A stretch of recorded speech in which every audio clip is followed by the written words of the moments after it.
O áudio que vocês vão ouvir agora é parte do podcast Xadrez Herbal. Caso vocês queiram ouvir mais sobre esse assunto e outros temas de política internacional, é só ir em xadrezherbal.com. Bem, passemos agora para a segunda coluna aberta, no qual eu e o Felipe daremos um giro pelo continente mãe na companhia de um convidado. Bem, nessa coluna aberta estamos recebendo o Serge Katemberra, ele que é doutor em Sociologia pela Universidade Federal da Paraíba, nasceu na França, cresceu na República Democrática do Congo e mora no Brasil, e também um dos maiores defensores do Wemby, né, pelo Twitter. Tudo bom, Serge? Tudo bem. Serge, é um prazer falar com você depois de tanto tempo, né, nos comunicando pelo Twitter. Serge, primeiro, né, assim, agradecer aí a sua disposição, topar o nosso convite para falar um pouco das eleições na República Democrática do Congo, né, que vão ocorrer agora nesse mês de dezembro. E começando assim com um panorama geral seu, né? O que você acha mais importante da gente, do nosso público, ficar de olho nessa eleição na República Democrática do Congo? Eu acho que, em geral, o que as eleições do Congo podem, digamos, oferecer para o continente africano em geral e talvez para os observadores internacionais é uma noção da estabilidade política que está acontecendo no Congo nos últimos, digamos, 5 anos, né? Porque já nas eleições de 2018 teve uma transição política, né? A passação de poder entre o governo que estava saindo e o governo que entrou, que foi feita pacificamente. E foi um momento bem institucional, democrático e muito aplaudido no continente africano, porque quando acontece uma coisa assim na África, sempre é aplaudido pelos outros países e isso sempre é um sinal de esperança também para os outros povos, né? E aí muitas vezes a gente tinha África do Sul, Botsuana, Senegal, que tinha uma tradição de uma transição política pacífica, em alguns países assim. Então, e sempre as pessoas parabenizavam, Nigéria também. E quando aconteceu no Congo, pela primeira vez em muito tempo, as pessoas aplaudiram e as imagens agradaram muito de ver o Joseph Kabila fazendo a transição pacífica e tranquila com Félix Tshisekedi, né? Que é o atual presidente e o filho do opositor tradicional do grande político Etienne Tshisekedi, que foi o maior opositor de Mobutu na época enfim, em toda a história praticamente desde o pós-independência. Então, eu acho que o que os observadores internacionais talvez vão precisar observar e olhar com atenção é justamente se essa eleição vai produzir uma sequência, digamos, uma espécie de estabilidade na continuidade do que aconteceu em 2018. Talvez isso seja a coisa mais importante. É um pouco polêmico, que talvez eu vou falar algumas coisas no programa. Isso seja até mais importante do que o resultado, digamos, a fidelidade do resultado em si. Porque já em 2018 teve uma controvérsia sobre o resultado da eleição, né? Depois a gente pode falar disso se vocês quiserem, mas assim, eu acho que é importante. Havia 2 candidatos que se destacaram, que chegaram praticamente com a mesma pontuação no final das eleições, que era o Martin Fayulu e o Félix Tshisekedi. Só que Martin Fayulu tinha um discurso muito radical de oposição e ele prometia perseguir o presidente Kabila, que estava saindo, penalmente pelos crimes cometidos contra o Estado, corrupção, traição, etc. E o Félix Tshisekedi tinha um discurso mais pacífico na época, entendeu? Então, o que aconteceu foi que as instituições mais importantes fizeram uma espécie de acordo, né, que envolveu também a União Europeia, a União Africana, o presidente Kabila que estava saindo, o vencedor declarado, né, Félix Tshisekedi, a comissão eleitoral, e Tshisekedi foi declarado presidente. Mas até hoje, Fayulu, e muita gente acredita que o Fayulu ganhou por pouco nas urnas, entende? Mas como a solução que ele estava propondo na época era de perseguir Kabila, não tinha garantia de estabilidade política depois das eleições. Havia uma inquietação e um medo de que as eleições poderiam, depois de que haveria desordem ou conflitos, né, que sempre tem crises pós-eleitorais no Congo, né? Aconteceu em 2007, aconteceu em 2011 e tal. Então, todos os atores políticos na época, nacionais e internacionais, o que eles priorizaram foi a estabilidade, a transição pacífica. Então, Félix Tshisekedi aceitou dar unidade para o presidente Kabila e ele foi declarado presidente. Então, a presença dele começou. Ele criou esse governo que no início, né, foram 3 anos, acho, do governo de governo de União Nacional, com um grupo de Kabila em alguns ministérios. Bom, isso depois foi desfeito. Mas, assim, isso foi o que aconteceu em 2018. Então, digamos que o mais importante de 2018 não foi exatamente o resultado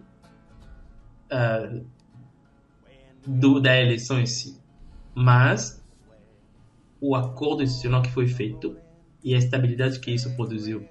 Para as pessoas que não são congolesas e tudo, ou africanos, é difícil entender isso, mas para um africano isso é muito compreensível, digamos, faz muito sentido, porque não temos democracias consolidadas como no Ocidente. Então, e também a democracia não é uma tradição política, cultural dos países africanos. Tem que ter adaptações. Então, isso que aconteceu. Então, eu acho que nessa eleição agora, o que as pessoas esperam também é mais ou menos uma continuidade nesse sentido. E, obviamente, também que os resultados precisam ser minimamente aceitáveis, né?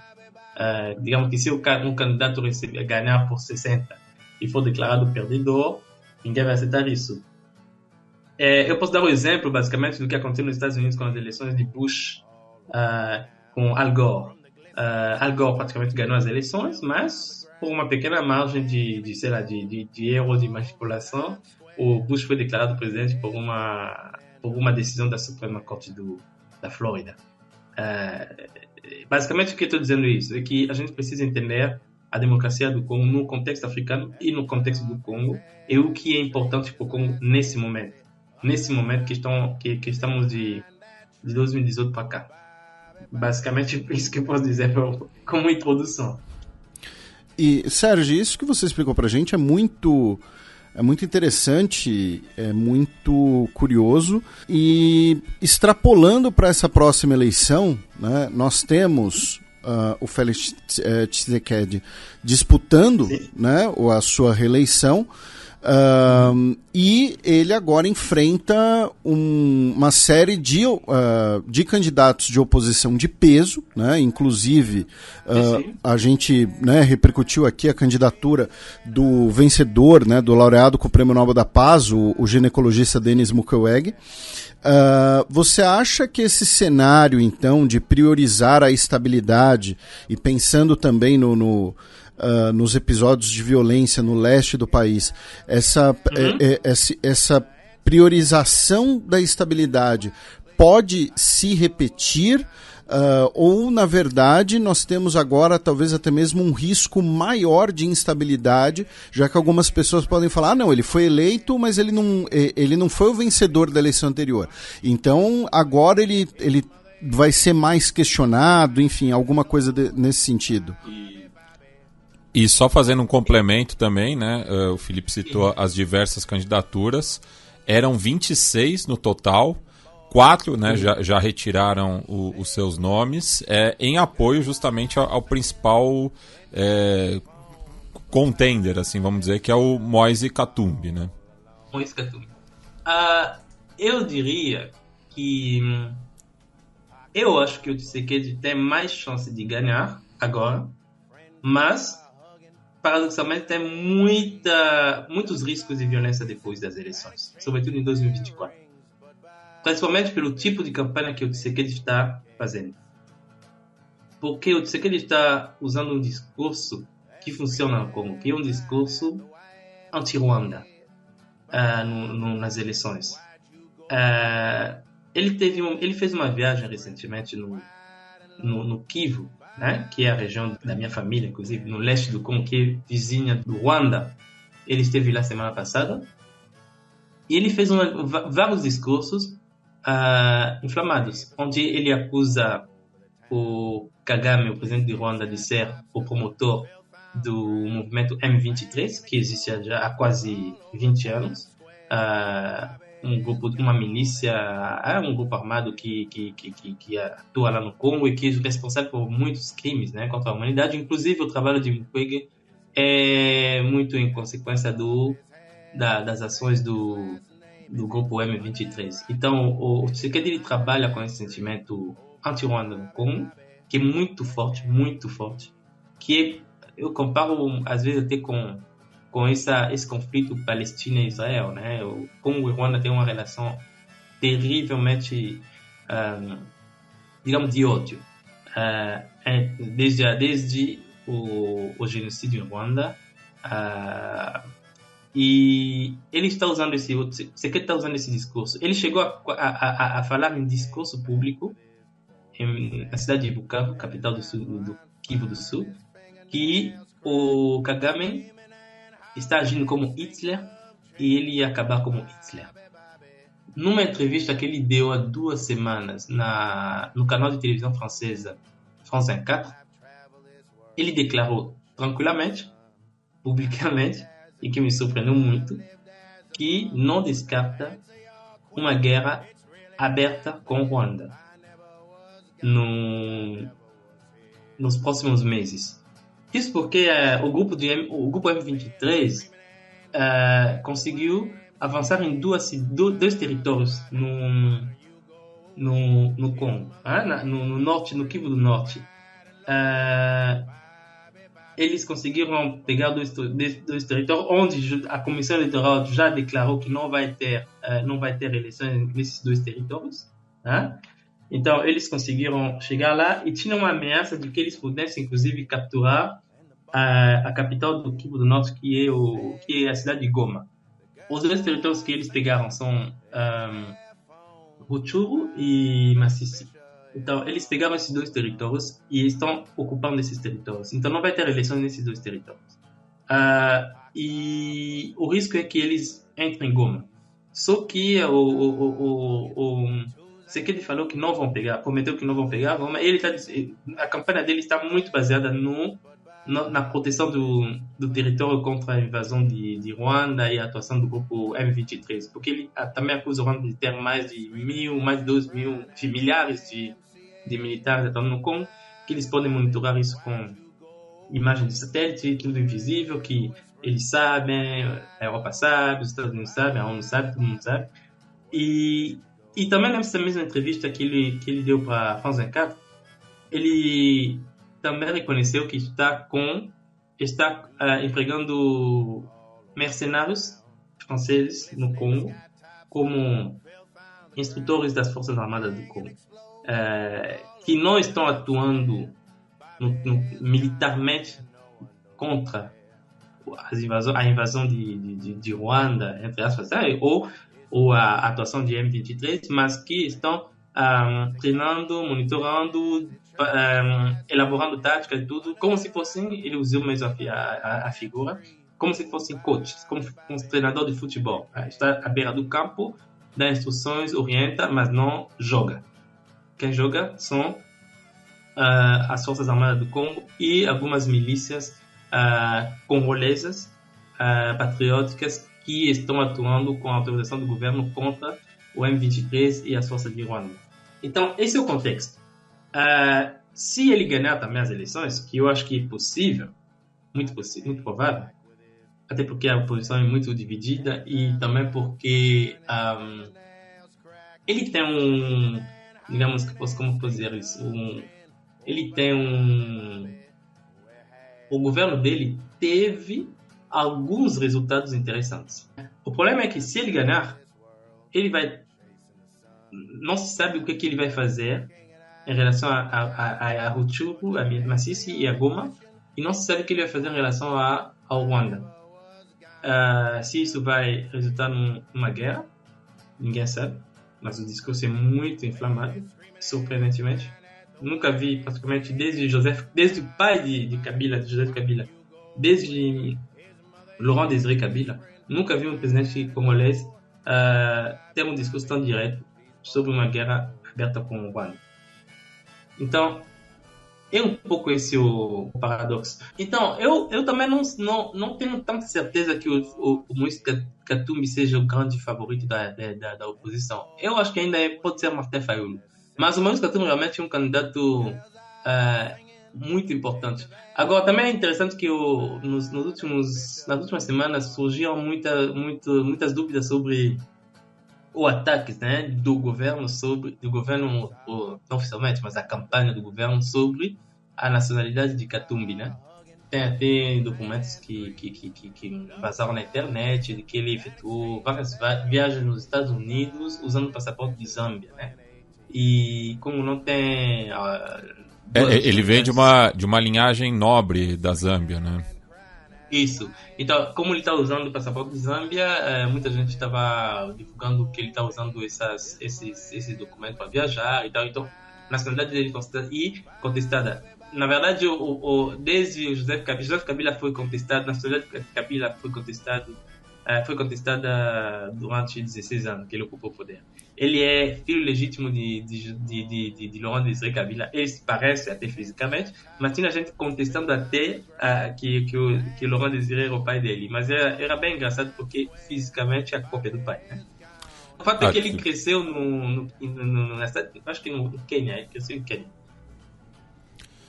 Sérgio, queria que você explicasse, né, para a gente também, para a nossa audiência, até por uma questão assim de proporcionalidade, né, fica um pouco difícil de entender, né, como um país tão extenso, com uma população tão grande, né, como a República Democrática do Congo, tem uma ingerência tão forte de Ruanda, que é um país territorialmente pequeno, uma população também pequena, né, para os padrões africanos. Por isso eu faço sempre um paralelo um pouco com Israel, porque eu acho bem interessante, para facilitar a compreensão. Depois que teve o genocídio em Ruanda, em 96, o Ruanda está beneficiando de uma grande proteção da comunidade internacional. O Ruanda, nessa região, pode fazer muita coisa e é difícil que tenha consequências contra eles. Muitas vezes também o governo atual de Ruanda utiliza o genocídio como uma proteção. Isso é inegável. Por exemplo, a desculpa deles de invadirem periodicamente o Congo, de que eles estão perseguindo os responsáveis pelo genocídio e aí o exército dele entra e tal. Isso faz 20 anos que acontece. E como não tem muito o que fazer sobre quanto a isso. Então, esse sempre foi um problema. E, além disso, Ruanda é um país muito mais organizado do que o Congo. Muito mais organizado economicamente e militarmente, se organizou muito melhor do que nas últimas décadas, 2 décadas ou 3 décadas. Você vê, inclusive, que eles têm um soft power muito importante, né? Quando você vê a camisa do Arsenal, Visite Ruanda, ou Paris Saint-Germain também, acho que utiliza, né? O patrocínio de Ruanda, né? Como eles têm uma estratégia de visibilidade que lembra Qatar ou esse tipo de país. Então, tudo isso contribui. O soft power do Ruanda é muito, muito importante e contribui para essa dificuldade de você conseguir reagir às ações de Ruanda no Congo. E o Congo é uma bagunça. Durante todo o governo do Congo, de Kabila, foi uma bagunça. Então não tinha estratégia, não tinha visão, não tinha nada. Então o contexto é esse. Por isso eu faço um pouco o paralelo com o conflito de Israel e da Palestina, porque não tem muito que a Palestina pode fazer para conseguir, digamos, que suas reivindicações e visão seja colocada no mesmo nível de legitimidade do que as reivindicações de Israel sobre sua própria proteção e sobrevivência. Que a questão de Ruanda também é essa. A Ruanda sempre coloca que nós sofremos o genocídio e se não beneficiarmos de uma proteção internacional, isso pode acontecer de novo. O Kagame também tem um governo que é autoritário, mas ele está lá e não tem problema. Não existe, digamos, contestação das eleições de Ruanda, os resultados são extraordinários, 90% de vitória e tal. Mas não há alternância no poder em Ruanda desde 25 anos, não tem problema, ninguém discute isso. Então, esse é o contexto também. Sempre eu acho que o contexto dessa região só se entende depois do genocídio em Ruanda. Então isso explica tudo, praticamente. Explica muita coisa, explica a entrada de Kabila no Congo, do Laurent Désiré Kabila, depois explica praticamente tudo. E, inclusive, o sentimento anti-Ruanda que está no Congo, que é importante, muito importante no Congo, e que teve já consequências extraordinárias e graves de assassinatos, de perseguição de ruandeses, ou pessoas que foram assimiladas a ruandeses porque seu nome parecia nome de ruandeses, foram massacrados e mortos em Congo, inocentes. Minha própria família também foi perseguida por isso, em algum momento, no país, no Congo. Então, essa é a realidade. E o problema é que ele está usando esse discurso de uma forma bem perigosa, né? Eu acho que sem medir muito as consequências disso, ele está utilizando esse discurso, inflamando a população. E talvez isso ganhe as eleições para ele. Sérgio, aproveitando que você usou o paralelo, né, de Israel e Palestina, eu queria trazer uma outra pergunta, né, em relação às eleições, em relação ao próprio Moise Katumbi, né, que, como você citou, né, ele é de origem zambiana por parte da mãe, né, vem de uma linhagem nobre do povo Lunda, mas por parte de pai ele é judeu sefaradi. Então, queria saber se isso tem sido utilizado durante a campanha, principalmente pelo Félix Tshisekedi. Não temos esse problema de colocar essas questões, até porque não teria, digamos, como explicar isso, traduzir isso para a população em termos culturais e intelectualmente será difícil traduzir isso, né? Como digamos, será difícil ter um ganho político e eleitoral, um discurso sobre o fato dele ser israelense. Muito mais produtivo você atacar o fato de que ele é da Zâmbia ou que é estrangeiro, simplesmente que ele é estrangeiro. Porque se ele é estrangeiro, é bem possível que Ruanda esteja atrás, que ele seja manipulado. E como também ele foi governador de Katanga, uma região onde falam Swahili também, é muito fácil você associar com Ruanda, com Kivu, com toda essa região que fala Swahili. Então, estrategicamente, é muito mais interessante dizer que ele é estrangeiro, simplesmente que ele é estrangeiro, do que dizer que ele é especificamente que ele tem origem de judia, entende? É basicamente isso. Porque também essa questão de defender a integridade nacional contra os estrangeiros tem muito apelo na diáspora do Congo, que está na Europa, principalmente na França e na Inglaterra. Eles têm grupos políticos lá, de militantes que se chamam de combatants, né, os combatentes, que atuam há anos lá na Europa e proíbem os artistas congoleses de se produzir lá e tal. durante muitos anos, mais de 10 anos, 15 anos, os músicos do Congo não podiam fazer show na Europa e tal, que era uma coisa que eles faziam sempre, se produziam em grandes salas lá de Olímpia, Zenit e tal. Não podiam, e sempre que iam, tinha manifestações, como se chama? Tinha vandalismo, essas coisas, e acabava que a polícia proibia o show. Recentemente, inclusive, um músico congolês, Falipo Pascal, se produziu acho que na Défense, e ele teve a maior ocupação de sala da história de um show africano na Europa, né? Aconteceu tranquilamente, mas aqueles movimentos também tentaram boicotar, fazer os movimentos, mas desta vez a polícia proibiu toda a manifestação e tal. E em 2017 ele tentou fazer e teve muitos problemas de violência lá e tal.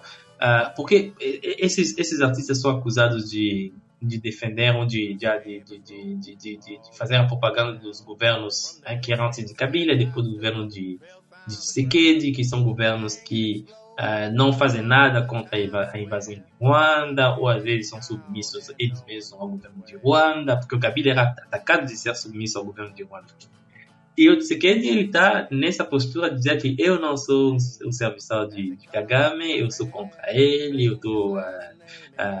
inclusive no encontro que teve da francofonia no Congo, que foi o encontro internacional da francofonia que teve no Congo, eu acho que não sei se foi há 2 anos ou um ano e meio, a presidente da francofonia não esteve presente, que é a Marie-Louise Nchou, não sei se é Marie-Louise Nchou, esqueci o nome completo, mas esse aqui é de Ruanda. Ela foi ministra das Relações Exteriores de Ruanda, vocês podem consultar, né, no Google, que é a atual presidente da OIF. Ela não esteve, por causa dos conflitos que existem entre Congo e Ruanda. Então, o contexto é esse, dessa utilização desse conflito, né? Só fazendo complemento aqui, é a Louise Mushikiwabo. Mushikiwabo, isso. Mushikiwabo, exatamente isso. Aliás, é interessante notar também que o nome dela, que é o nome ruandês, tem muitos congoleses que têm nomes parecidos, né? Porque os congoleses daquela região, muitos têm nome parecido.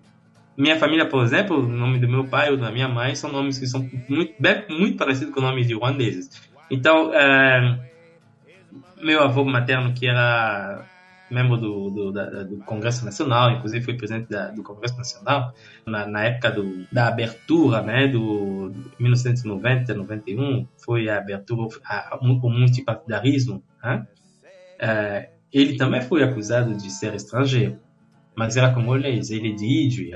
Idjwi é uma região, um território do Congo que é reconhecido, está na lista dos territórios. Quando você vai na Embaixada do Congo, que eu fui agora em abril, você vai fazer os documentos de carteira de consulado, né? Que eles têm que ter a documentação de tudo que está aqui, enfim, os estrangeiros, os congoleses que estão legalmente no Brasil, né? Se registram periodicamente e tal. Tem uma identidade que a embaixada dá também. Quando você preenche a documentação e tudo, tem toda uma lista de... Você tem que dizer o território de origem do teu pai, território de origem da tua mãe, cidade, tal, comuna, entendeu? E tudo isso é documentado. Então, lá eu encontro a origem dos meus pais, dos meus avós, território, comuna, tal, tá tudo lá.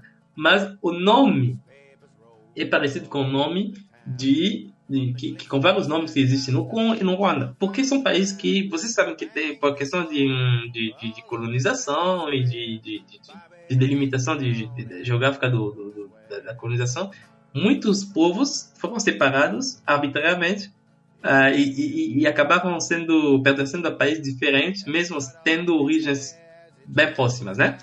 Então, isso faz parte das curiosidades que acabam se tornando problemas até hoje no Congo, né? E daí que você vai ter políticos acusados de ser estrangeiro, enfim, isso é. Mas o que eu queria também dizer é que na minha opinião, tem 2 problemas sérios sobre essas eleições, que essa questão que eu falei do conflito com Ruanda, do discurso utilizado pelo Félix Tshisekedi e da possibilidade de uma guerra em 2024, no futuro, não sei. E outro é a própria organização das eleições e a questão logística, que teve vários problemas sérios. Até porque eu acho que o contexto das eleições de 2017 e dessas eleições agora não são nada parecidos. Só para dar um exemplo, o número de candidatos à presidência agora. E, se não me engano, tem quase 100 mil candidatos a deputado. É uma coisa assim. E você tem o mesmo número de agentes da comissão eleitoral que precisam, que devem administrar ou gerenciar uma quantidade de dados que é talvez 5 vezes superior ao que foi gerenciado em 2017-18, com menos tempo, menos recursos.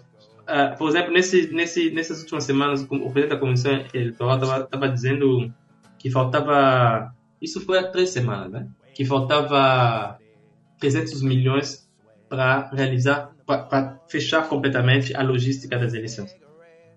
Questões de deslocar o material, o pessoal, a segurança das pessoas, enfim. A gente pode entrar no detalhe depois. Mas, só para dar um avanço, assim, um dos problemas sérios que teve foi a questão do censo e do registro da população eleitoral, que são 40 milhões basicamente, de cidadãos, de pessoas, de congoleses, mas tem problema sério sobre registro e identificação. Um dos motivos é porque teve uma crise na produção de carteira eleitoral. E também teve uma crise na produção de passaportes. Por exemplo, eu fui em Brasília recentemente para pedir um novo passaporte. Quando eu cheguei em abril para pedir o passaporte, não tinha nenhum problema. Eu fiz o pedido normal, paguei tudo no completo. Eu voltei. Quando eu voltei, 2 semanas depois, eles me informam que tem um problema. Isso em abril. Normalmente o passaporte devia sair em 2 meses máximo. Inclusive, eu tinha garantia que poderia sair até em 1 mês. E aí me informaram que as máquinas que servem para fabricar os passaportes, que são as mesmas também usadas para fabricar as carteiras dos eleitores, quebraram por falta de manutenção, e a produção normal ia retomar em novembro. E isso é bem interessante. Só para continuar no exemplo dos passaportes, para dar um exemplo, normalmente o governo produzia 20 mil passaportes por mês, em tempos normais. Só que com essa crise que aconteceu de abril até novembro, eles passaram a produzir 2 mil passaportes por mês. E esses passaportes para quem mora no Congo e para todos os estrangeiros, os congoleses que moram no exterior. Então, se vocês pensem nisso e pensem também na questão de carteira eleitoral. Ok? O que foi essa crise? Bom, felizmente foi resolvida a crise. Mas imagine o que foi esse trabalho. E teve esse problema de identificação das pessoas, de registrar esses eleitores, de fazer as carteiras, da segurança das carteiras. Teve um problema também que muitos eleitores estavam dizendo que eles tinham a carteira, mas depois de algumas semanas a foto era simplesmente apagada. Tinha um problema de impressão e muitos eleitores não tinham mais seu rosto da carteira de identidade.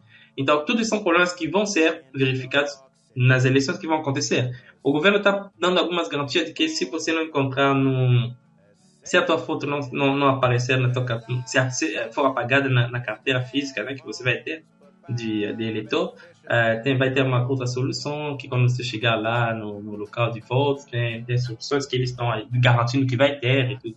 Enfim, teve vários problemas de logística. Mas, em geral, eu acho que a atual comissão eleitoral trabalhou bem. Eu acho que, realmente, sinceramente, trabalhou bem. O atual presidente da comissão eleitoral me parece uma pessoa séria. Faz um trabalho sério.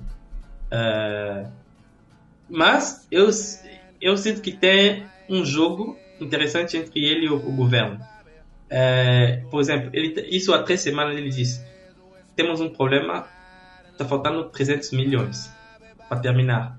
Tshisekedi, nessa mesma entrevista que ele deu para France 24, ele disse: eu garanto que vai ter eleições. Pelo menos até agora, eu garanto que vai ter eleições. Nada me diz que não vai ter. Ainda não encontramos esses 300 milhões, mas vamos encontrar. Estamos trabalhando para encontrar a forma de financiar, de encontrar o financiamento final desses 300 milhões para fechar as eleições. E organizar as eleições é a responsabilidade do governo. O governo, quando ele é eleito, ele tem a responsabilidade de, durante os 5 anos que ele vai ficar no poder, de disponibilizar esse dinheiro para a Comissão Eleitoral poder organizar as eleições. Então, o presidente da Comissão Eleitoral está dizendo que, por exemplo, ele está dizendo que temos que deslocar o material, já temos todo o material necessário, tudo está aqui. A gente estava esperando para ter tudo aqui disponível, as urnas, tudo está aqui. O problema que a gente estava esperando era ter tudo para poder deslocar tudo de uma vez, não fazer tudo aos poucos, mandar pouco, não. Temos tudo agora e temos que mandar tudo nos territórios, na cidade, tudo. O problema é que estamos em período de chuva e também como no país onde não tem muitas infraestruturas, digamos, de transporte, né? Digamos, estradas e tal. Tem muitos deslocamentos de material eleitoral que tem que ir de helicóptero, de avião, de barco e tudo. Só que em alguns locais você deve atravessar uma ponte e às vezes a ponte não existe mais.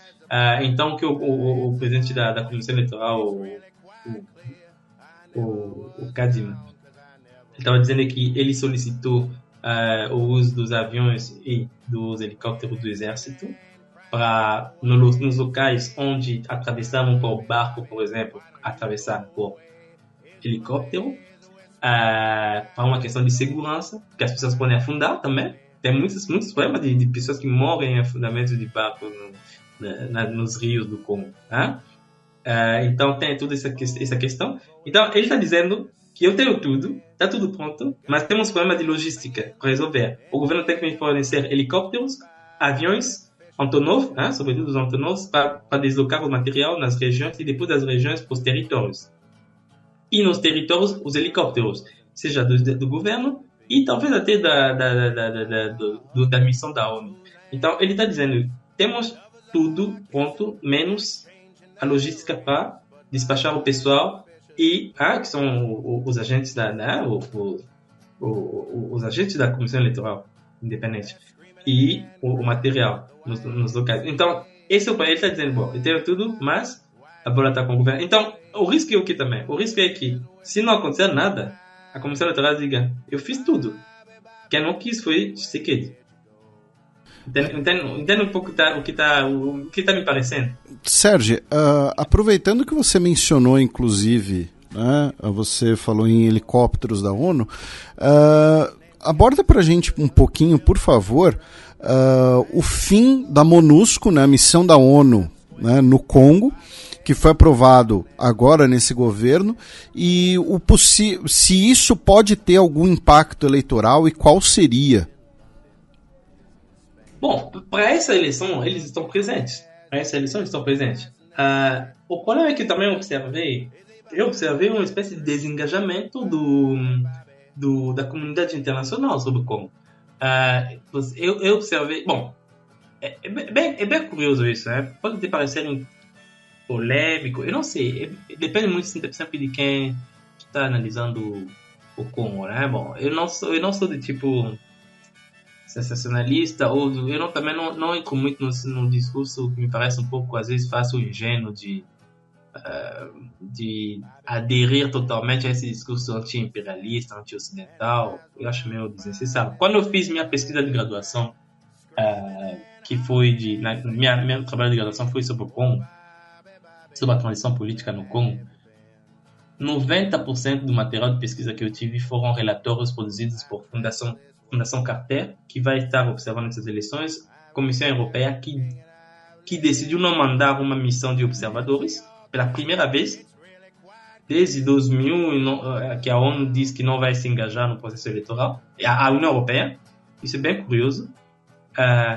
Todo o meu material era de pesquisa, a maioria do material de pesquisa que tinham dados importantes sobre numéricos, quantitativos sobre o Congo. Eram Fundação Carter, Open Society, União Europeia, ONU, PNUD.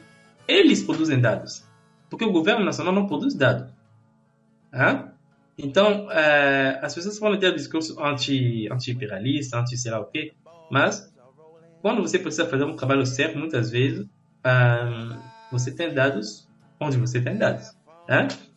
Então, é interessante que a União Europeia, isso eu acho também curioso, que o perfil de Félix Tshisekedi é interessante, é curioso, porque ele é uma pessoa que cresceu na Bélgica, toda a vida dele ele passou na Europa, e normalmente, ele é uma pessoa que se comunica bem, fala muito bem francês, muito mais fluente que o Kabila, que é mais fluente em inglês, por exemplo. Ele aprendeu francês praticamente na marra, sendo presidente.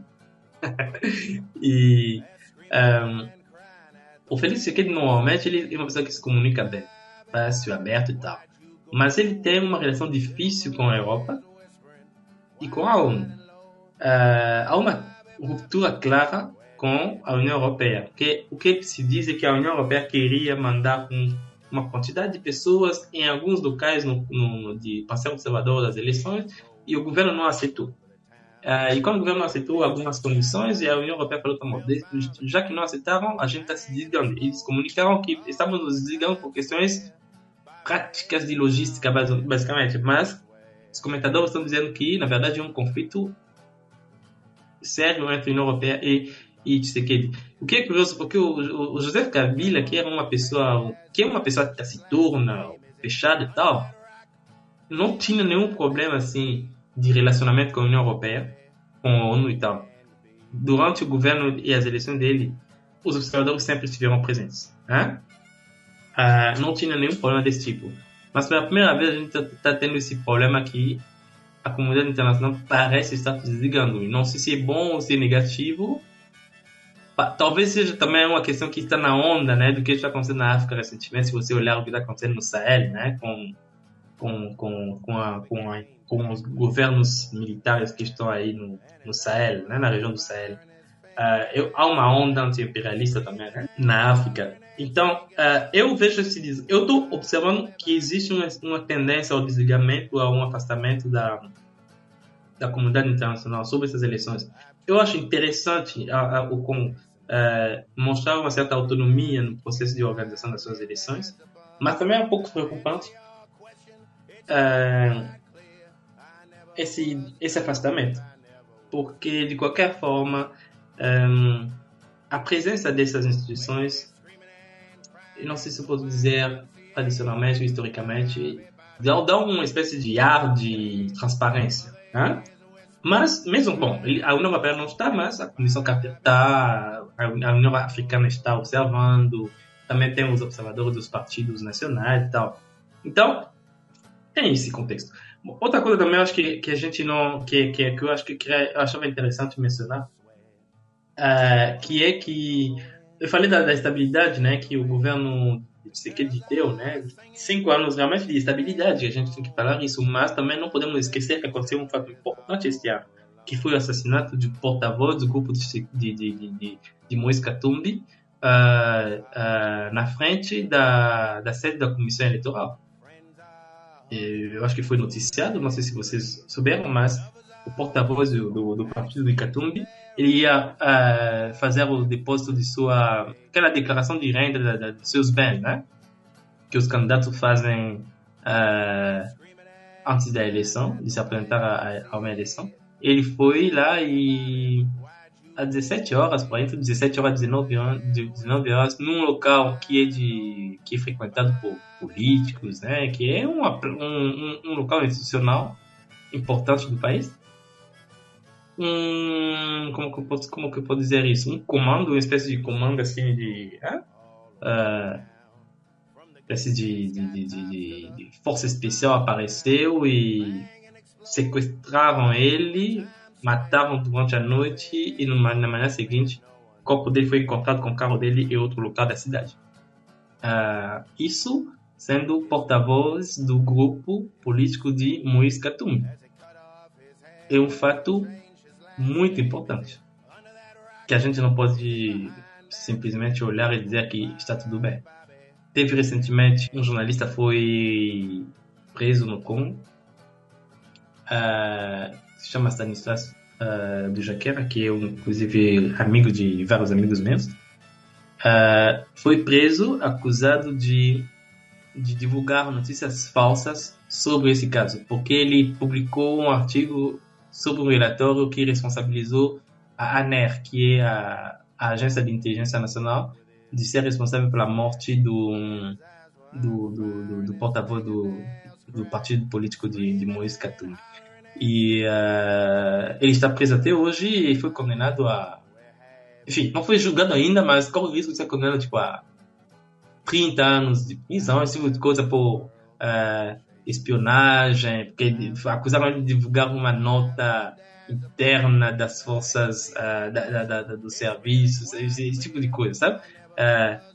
O presidente até se pronunciou sobre isso, disse que não pode intervir agora, que ele precisa deixar a justiça trabalhar e que talvez ele intervenha depois para talvez dar uma unidade para um perdão presidencial, pessoa tal. Mas isso será depois das eleições. Mas digamos que o problema está aí. O problema é que um político foi morto, que foi um caso surpreendente pelas circunstâncias, que as pessoas que mataram ele conheciam a agenda dele e tudo. É engraçado, enfim, né, digamos, o curioso que aconteceu na frente da sede da Comissão Eleitoral Independente, porque a cena é incrível. Ele está no carro com o motorista dele, com a documentação toda. Ele fica no carro, diz para o motorista subir, depositar os documentos para eles irem embora. Quando o motorista entra no prédio, ele sobe. Quando ele desce, o carro já não está mais lá. O chefe dele foi raptado, sequestrado. E no dia seguinte encontraram ele morto. Uma cena de filme. Então, são esses elementos, né, que me parece que cercam um pouco das eleições, né?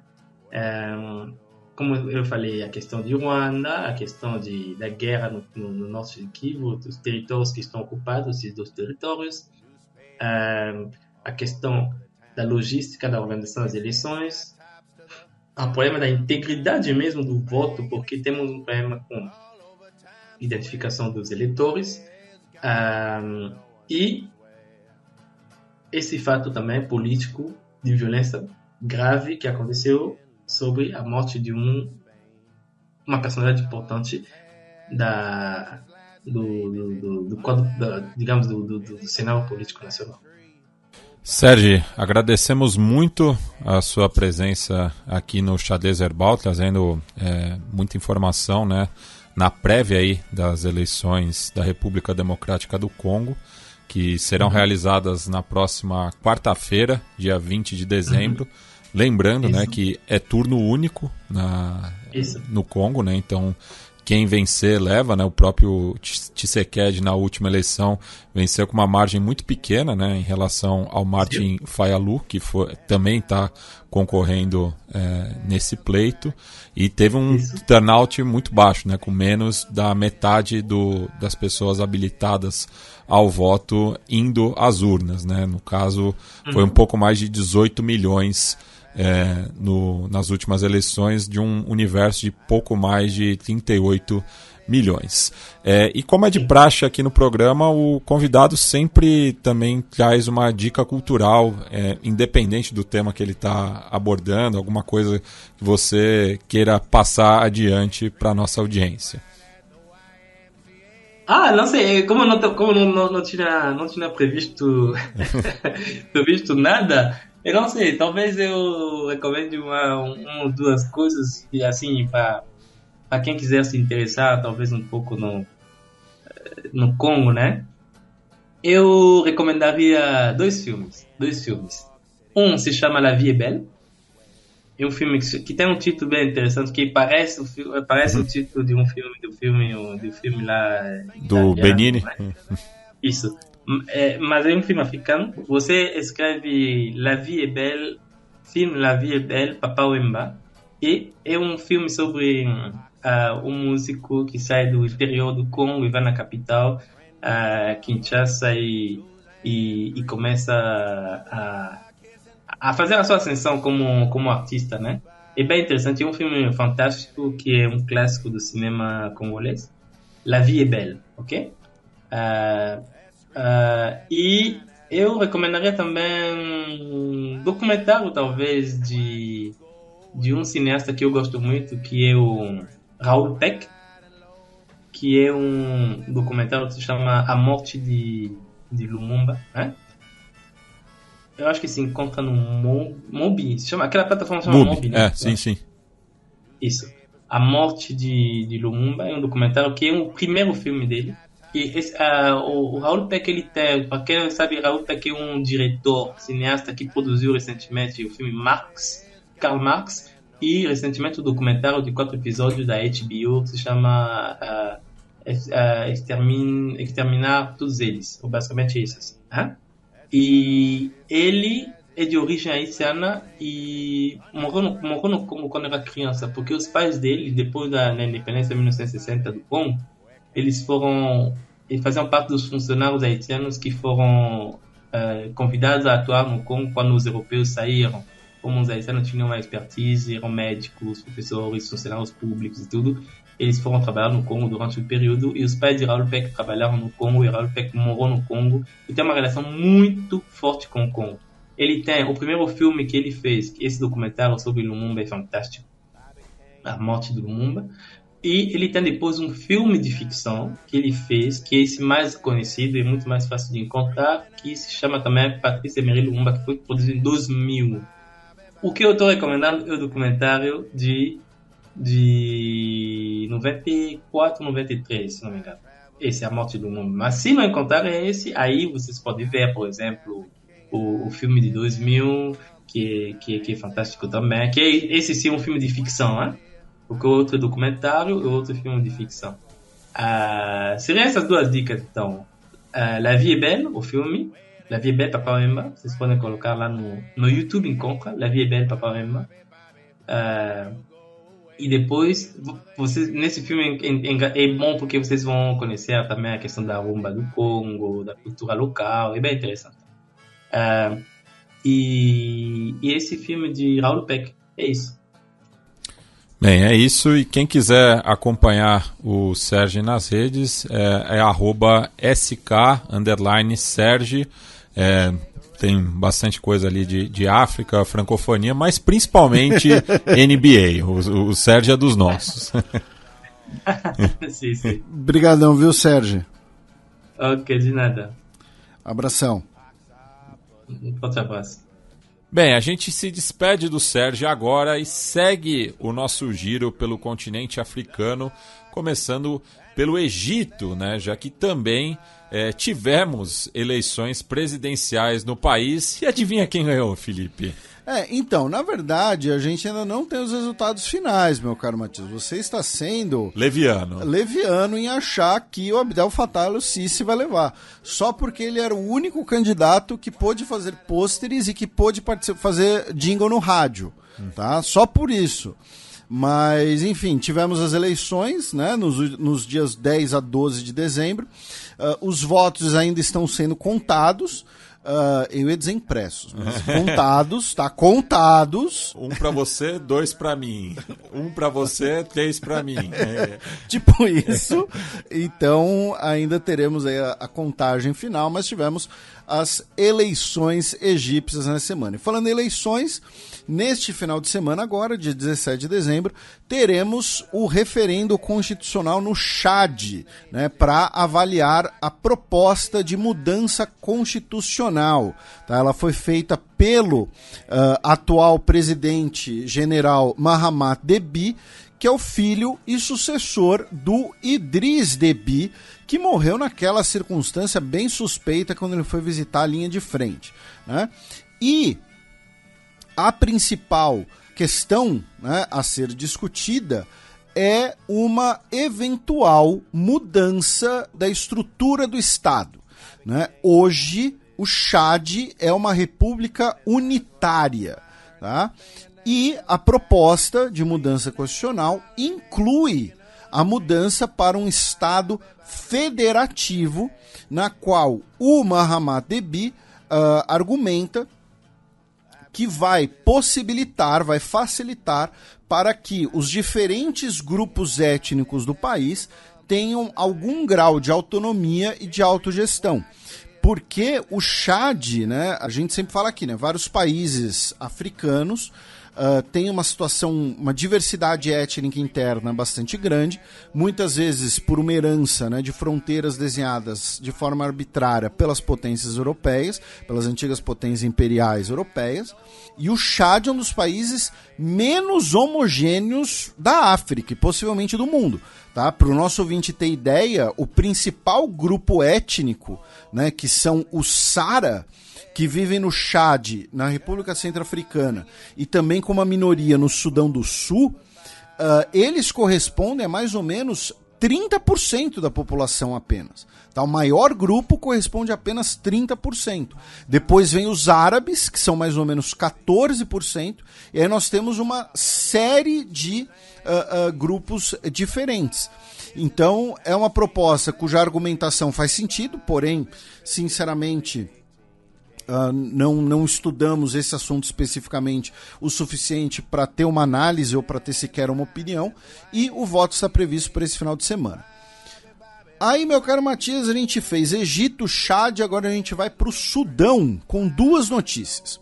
A primeira delas é que o Ministério de Relações Estrangeiras do Sudão anunciou a expulsão de 15 diplomatas dos Emirados Árabes Unidos, tá? Afirmando que o país árabe está interferindo em assuntos internos do país, pois estaria apoiando as forças de apoio rápido, né? Aquela coletânea de milícias, né? As antigas milícias Janjaweed, que hoje são um dos lados da guerra civil sudanesa.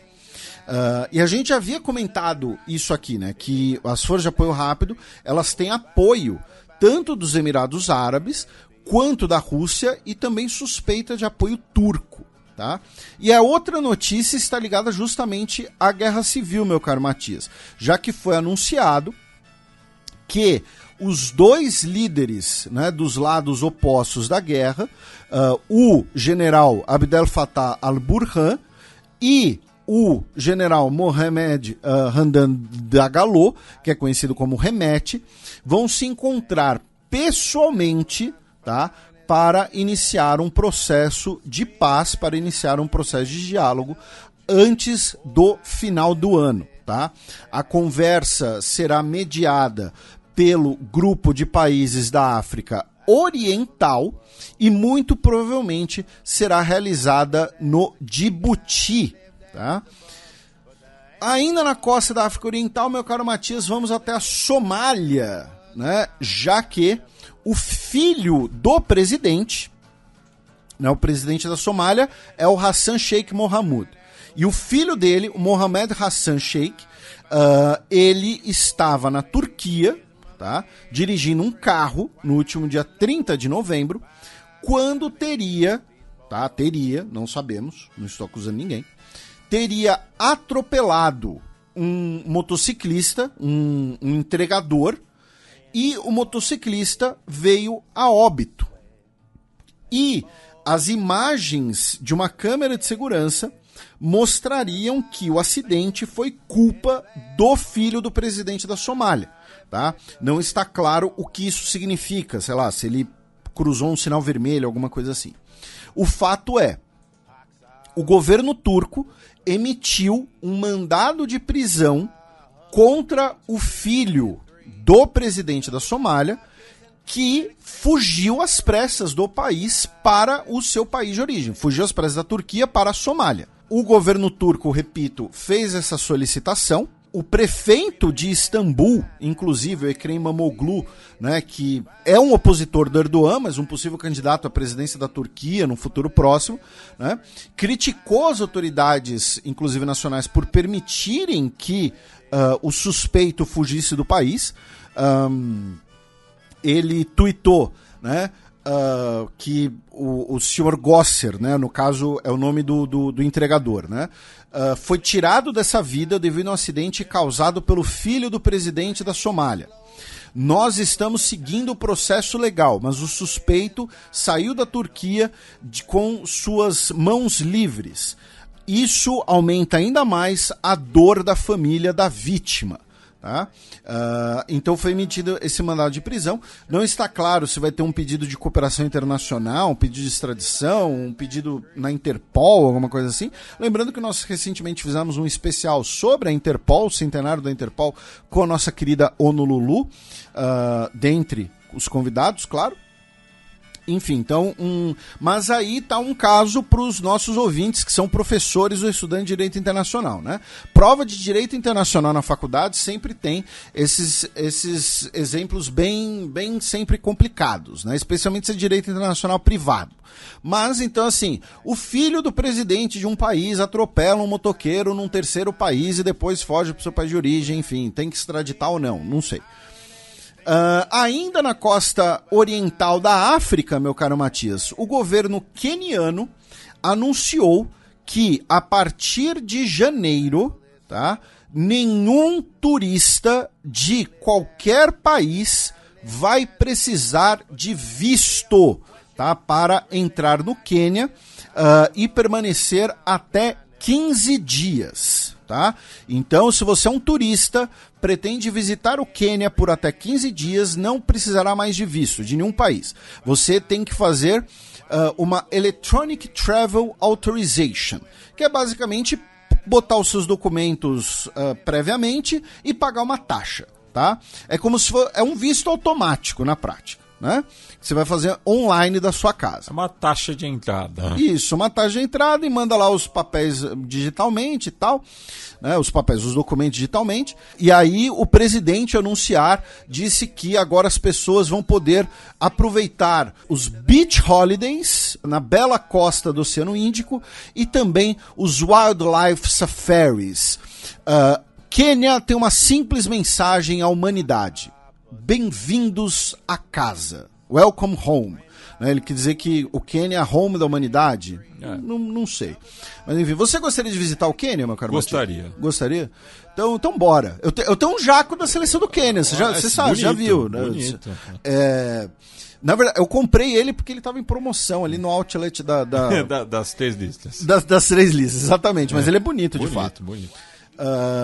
E finalmente, meu caro Matias, a gente vai para outra costa africana, vamos para a Nigéria.